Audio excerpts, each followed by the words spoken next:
scandale du périscolaire. 75 des 200 agents recrutés dans le périscolaire parisien. Des affaires de pédocriminalité. Animateurs périscolaires. Presque 40% seraient aujourd'hui mis en cause dans des affaires sexuelles. Pour mettre fin à l'omerta sur les violences sexuelles dans le périscolaire, 3 hommes, dont 2 animateurs et le mari d'une institutrice ont été arrêtés.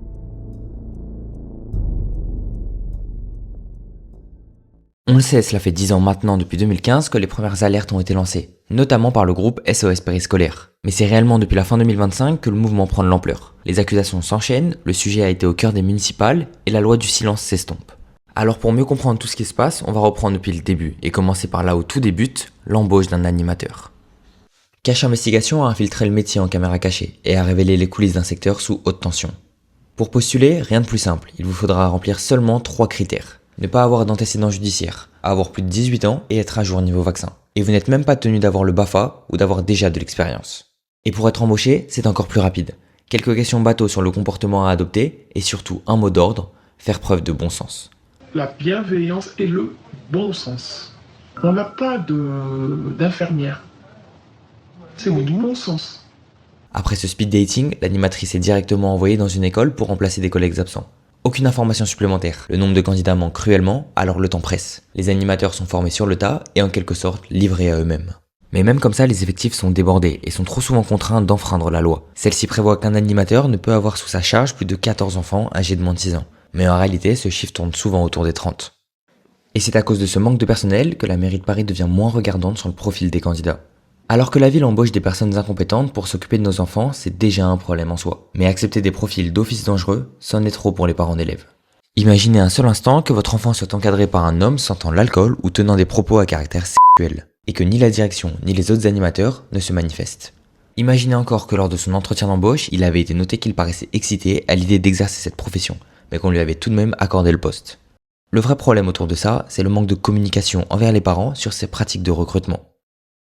Oui, les parents évidemment ont peur. Aujourd'hui, ils se sont rendus compte que depuis des années, ils laissent leurs enfants. Ils ne savent pas à qui, ils ne savent pas ce qu'ils font. C'est complètement opaque. Donc, ils en ont pris conscience au détour de ces affaires. Donc, en fait, ils apprennent des mois après que cet animateur qu'ils croisaient tous les jours et qui a soudain disparu, eh bien, en fait, était visé par une plainte, souvent pour des faits à caractère sexuel. Elle, c'est Anne, et ce lundi 30 mars, elle était reçue à l'hôtel de ville de Paris pour échanger sur les mesures à prendre avec Emmanuel Grégoire. Mais tout ça, on y reviendra dans quelques instants. Pour finir avec le profil des animateurs, imaginez que l'un d'eux était en pleine réinsertion, après avoir été sans domicile fixe et catégorisé comme toxicomane. Est-ce sincèrement le meilleur domaine pour laisser une seconde chance à un individu ? Mais je pose la question, j'ouvre le débat. D'ailleurs, le concept de seconde chance fait partie intégrante de la politique de recrutement. Imaginez qu'un animateur soit signalé pour des propos déplacés ou une attitude violente. La moindre des choses que vous attendez de la municipalité, c'est qu'elle le licencie. Eh bien, ce n'est pas du tout ce qui se passe. En réalité, l'animateur va être déplacé dans un autre centre périscolaire et sera confronté à de nouveaux enfants qui n'auront pas connaissance de ses antécédents. Se crée alors un vrai jeu de chaises musicales entre les établissements qui s'échangent des cas problématiques en toute indifférence. Et cela permet surtout aux suspects de repartir de zéro et de perpétrer ces actes encore et encore. D'ailleurs, pourquoi je parle de mairie de Paris quand je parle des animateurs ? Eh bien parce qu'en France, l'État a instauré une séparation entre l'éducation et le périscolaire. Le temps consacré à l'apprentissage est dirigé par l'éducation nationale, tandis que le temps récréatif est lui sous la tutelle de la municipalité. Et cette distinction permet une dilution des responsabilités. Quand un parent vient se plaindre à la directrice d'un établissement, celle-ci se trouve démunie et ne peut agir. Elle va dans le meilleur des cas en informer la municipalité, mais les dossiers n'avanceront pas plus. Alors dans ce cas-là, des collectifs, menés parfois par des parents d'élèves, se montent en réaction à ce scandale.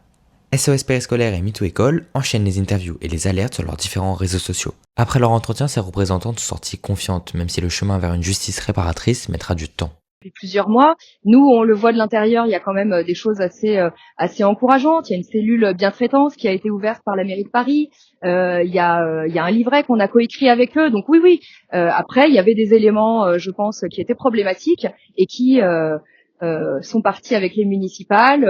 On s'en félicite parce que là, on va pouvoir avancer peut-être à une autre vitesse. Nouveau départ. Oui. On verra ce que cela donnera à Paris puisque le maire a encore de nombreux rendez-vous prévus à ce sujet, mais quoi qu'il en soit, le problème n'est pas exclusif à la capitale. En 2023, en France, 40% des violences sexuelles sur un enfant avaient lieu dans les écoles, internats ou structures périscolaires. Le groupe SOS Périscolaire a d'ailleurs évoqué son ambition d'élargir son action en dehors de Paris pour venir au soutien aux victimes de province où malheureusement pour l'instant, le travail est encore plus complexe. Mais on aimerait bien, en travaillant avec la ville de Paris, puisqu'on est parisienne, créer en fait des processus pilotes qui permettrait d'aider en province les petites communes qui n'ont pas ce cadre. Je vous mets ici la liste des établissements concernés par les agressions. Seuls sont représentés ceux qui, à ce jour, ont fait l'objet de plaintes.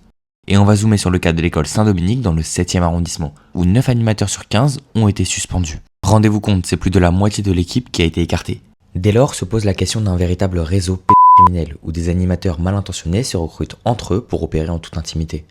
Aujourd'hui, l'enquête est en cours pour déterminer si oui ou non il y a un lien entre toutes ces personnes. Mais si cela s'avère véridique, les autorités pourraient mettre la main sur un réseau beaucoup plus vaste. Et les enfants dans tout ça?